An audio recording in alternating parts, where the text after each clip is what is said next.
ఎప్పటి నుంచో మాట్లాడుకుంటున్నాం. మైన్స్, లిక్కరు ఇటువంటి విషయాలు చాలా దారుణమైన అవినీతి జరిగిందని. మరి ఎట్టకేలకు ఆ వాసుదేవరెడ్డి మరి గతంలో నేను లిక్కర్ గురించి చాలా విషయాలు ఎన్నో కనీసం ఒక 100 సార్లైనా నేను లిక్కర్ మీద గత 4 సంవత్సరాలుగా మాట్లాడటం జరిగింది. అందులో జరుగుతున్న అవకతవకల గురించి. మరి ఆ వాసుదేవరెడ్డి ఏదో రైల్వే సర్వీస్ నుంచి అతను వచ్చాడు, జూనియర్ మోస్ట్ ఆఫీసర్, చాలా పెద్ద బాధ్యతలు. రాష్ట్రంలో మరి అన్ని సంక్షేమ కార్యక్రమాలు చేపట్టే బాధ్యతలు ఈ నాసిరకం మద్యం అమ్మటం ద్వారా ప్రజల ప్రాణాలని పణంగా పెట్టి మరి చేసి ఆ స్కీమ్ ద్వారా మరి చేశారు. ఎన్నో అవకతవకలు జరిగినాయి. జే బ్రాండ్లు అన్నీ మనం ఎన్నోసార్లు మాట్లాడుకున్నాం. అసలు డిజిటల్, ఓ పక్క ప్రధాని మోడీ గారేమో డిజిటల్ అంటామంటే వీళ్ళేమో ఫుల్ క్యాష్ అంట.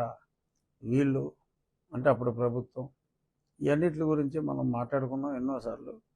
మరి ఇప్పుడు చాలా సంవత్సరాలు, మరి చాలా నెలలుగా, 2 నెలలుగా మరి అతను కనపడట్లేదు అన్నారు.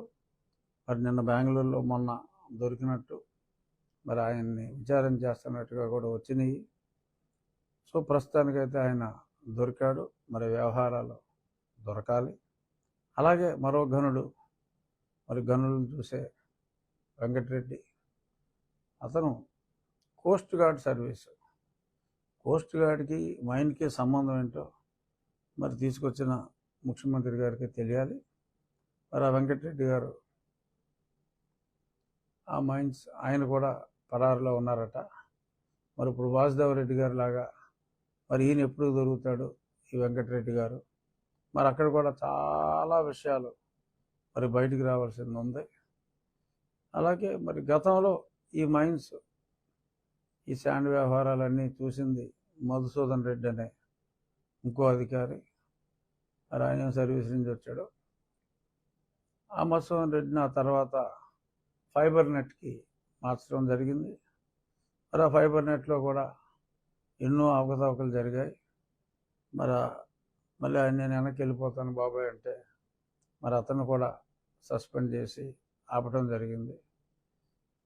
ఇదే మరి ఎన్నోసార్లు మరి గతంలో వాసుదేవరెడ్డి, మధుసూదన్ రెడ్డి, వెంకటరెడ్డి వీరందరి గురించి మరి ఎక్కడెక్కడో మరి ఏరేరి తెచ్చారు ఆనముత్యాలని. మరి అందరి గురించి కూడా అప్పుడే మరి వీళ్ళు అడుగులకు మడుగులు వస్తే ఇబ్బంది పడతారమ్మా అని చెప్పడం జరిగింది. మరి అయినా సరే ఇంకో 10 ఏళ్ళు ఈయనే ఉంటాడు అనుకున్నారా, మరి ఏమనుకున్నారు మనకు తెలియదు. కానీ మొత్తం మీద అనుకున్నట్టే మరి చేంతాడంత బారు ఆరోపణలు అయితే ఈ ముగ్గురు మీద చాలా స్పష్టంగా ఉన్నాయి. డెఫినెట్గా మరి కొత్త ప్రభుత్వం అవినీతి మీద చర్యలు తీసుకోవాల్సిన అవసరం ఎంతైనా ఉంది. కాబట్టి ఈ 3 సెక్షన్లు గతంలో మనం మాట్లాడుకుంటాం కూడా ఎక్కువ శాండ్ అంటే మైన్కి సంబంధించింది, లిక్కరు, వైన్, మైన్, శాండ్ ఇలాగా కోడ్ లాంగ్వేజ్లో మాట్లాడేవాళ్ళం. అవన్నీ కూడా మరి ఇప్పుడు వరుసగా బయటికి రావటం ఎక్స్ట్రీమ్లీ హ్యాపీ. ఈరోజు మరి గతంలో విజయ్ పాల్ గత వారం, అది ఈ నెల 10వ తారీఖు 11వ తారీఖు వచ్చింది కదా, అప్పుడు ఇంటరిం యాంటిసిపేటరీ బెయిల్ అడుగుతూ ఇంటరిం అడిగాడు. మరి అప్పటి నుంచి కూడా అతను పరారులోనే ఉన్నాడు. ఇంటరిం అడిగితే మరి ఇప్పుడు లూత్రా గారు కూడా ఆర్గ్యూ చేయడం జరిగింది, ఇంటరిం బెయిల్ని తిరస్కరించడం జరిగింది. ఈరోజు మళ్ళీ ఐటెం నెంబర్ 67 మరి బహుశా 12:30కి అలాగా రావచ్చు. డెఫినెట్గా అంతా సమాచారం అంతా ఉంది. విజయపాల్ పాత్ర సుస్పష్టం. సో అంచేత చూద్దాం ఏం జరుగుతుంది అన్నది. నేను ఆసక్తిగా ఆ ప్రొసీడింగ్స్ అన్నీ చూడటానికి ఆసక్తిగా ఎదురు చూస్తున్నా. చూద్దాం అది విజయపాల్ ఎన్నాళ్ళు ఆయన దాక్కుంటాడు. ఒకవేళ విజయపాల్ గారికి ఏమన్నా బెయిల్ వస్తే మిగిలిన వాళ్ళందరూ కూడా వరుసగా బెయిల్కి అప్లై చేద్దాం అనుకుంటున్నారా?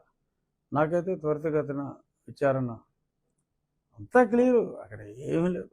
హెడ్ కానిస్టేబుల్ అయినా చేయగలరు, కానీ డీజీ స్థాయి అధికారులు ఉన్నారు కాబట్టి కనీసం మరి ఒక డిఐజీ స్థాయి అధికారి నాయకత్వంలో మరి విచారణ జరిగితే బెటర్గా ఉంటుంది. ఎందుకంటే పోలీస్ శాఖ అధికారులే ఇందులో కుట్రల్లో తుదముట్టించాలన్న కుట్రల్లో మరి ప్రముఖ పాత్రధారులు కాబట్టి, ఇంకా పెద్ద పెద్ద వాళ్ళు ఉన్నారు కాబట్టి చూద్దాం ముందు